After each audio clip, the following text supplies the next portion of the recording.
Around 1,500 court maintenance beneficiaries, particularly in the Eastern Cape, were affected when they did not receive their maintenance payments during the COVID-19 lockdown.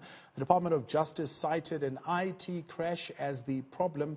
This, they said, happened when the department migrated from a system called Dept to MojaPay. The department says it's working to resolve the problem. For more on this, I'm joined by the Deputy Minister of Justice, Jeffery. Deputy Minister, good evening, and thank you very much for your time tonight. What is the nub of the matter? 129 outstanding payments. Do we understand what the fault really is here? Look, it's quite complicated. The department moved from the JDAS system that you spoke about to MojaPay. It's been moving progressively in different provinces. The last three are the Eastern Cape, KZN, and the Western Cape. At the beginning of this year, in March, KZN and the Eastern Cape were to move from JDAS to MojaPay. Accounts and beneficiary details were meant to be changed. But there's always, I think they say that there's always some people whose particulars haven't been updated. The problem was that this coincided with the lockdown. So it was more difficult for people to come to courts to say that they hadn't been paid. Then there was a system crash, I'm told, on MojaPay early in May. And then the other complicating factor is that a lot of the payments are made by the employers of the baby daddies usually. And those employers often were not around during the lockdown and didn't update details. And those had to also be sorted out. It also seems to be localized to not so much in KZN anymore. I think most of the problems have been resolved, but it seems to be localized to specific areas. I think it's about 7 courts around East London, Makhanda, and 2 in Nelson Mandela Bay. So it's specific areas of the problem. That's what's confusing, Deputy Minister, that it was successful, for example, in Gauteng to make those payments, even under those conditions of lockdown. Why was it particularly not successful in the Eastern Cape and KwaZulu-Natal? Okay, well, remember, just to get it straight, the migration from JDAS to MojaPay took place a lot earlier in the other provinces. So it was only KZN and the Eastern Cape that were moving in March. And so, but why certain courts? It is probably subjective factors. I mean, what we're focusing on at the moment is ensuring that people get paid. Thereafter, we can look into exactly what went wrong, why these particular courts and not others. Was it subjective factors about the individuals there, or what was it? So explain to me then how these payments are triggered. Are you saying the mothers would, if it is mothers, would need to go to the court to then register that the maintenance payment has not been made, and that is when the system is activated to kick in, or how does it work? That's my understanding. Basically, the files had to migrate from the one system to the other, but that included for the employers of the baby daddies that they had to update the account details from the old account to the new account.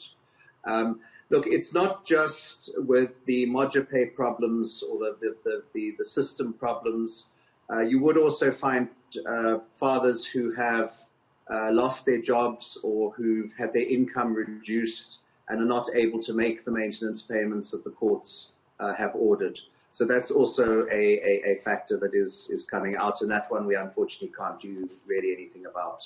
So you've got children who have probably not been getting the support that they need to be getting in the last 5 months because of this challenge. How are you rectifying it? Is there a timeline, a date that you can give us when these payments will be sorted out? Yeah, look, this has been going on for some time. In the beginning, in the lockdown, we were aware of the problem from the ministry's side, but it was more difficult to do anything. As it appeared as though things were taking a bit longer than they should have, I went down to East London and met with officials from the regional office, together with officials from an official from the ministry and from the department, from the third-party account section. So that was Friday 2 weeks ago. If I'm receiving weekly reports on the progress, if the prospects are looking good, that everybody is going to be paid soon, those that haven't. There's two issues of payments. One would be people getting paid what they're owed for that month, and the other is ensuring that they're paid for everything that they were owed over the period that they weren't paid. So sometimes people are paid everything, sometimes people are only paid for the first month, and that has to be sorted out. But basically, we're working on it. If need be, we'll go back to East London to again meet with officials if things have not been resolved. What about the gun issue orders that have been issued and the employers having not transferred the maintenance payments? What is going to be done with those? Well, when we went to the Eastern Cape, the officials were able to give us a list of, let's take Makhanda, which was particularly bad, and they were able to give us a list of the number of beneficiaries in the Makhanda court area and who the employers were. And a lot of them were government employees. There was the Makhanda municipality itself. There were different government departments. So officials from Justice have been to, I'm told, the payments from the Makhanda municipality have been sorted out. Officials went there to engage with the people making the payments. And that similarly has been done with the other major employers. That would include both government and the private sector. Now, Deputy Minister, what is the rationale behind the beneficiaries not being paid directly into their accounts? I tell you, one of the single mothers saying, I've been going to and fro, hounding the department in order to get my payment paid directly into my account. We would like people to get paid directly into their accounts. This is not really the Department of Justice's core function. I think those that are not, that want to get paid directly into their accounts and are not getting paid, they must then take that issue up with us so we can follow up why that hasn't happened. A number of people, beneficiaries, prefer for it to come through the Department of Justice so that it can be noted whether they didn't get paid or whether they got paid or not. But we would much prefer everybody to be paid directly. Is the Department of Justice the right department to be handling these payments and not social development? Well, you see, it's not social development handles government grants. So that is money coming from the fiscus, effectively.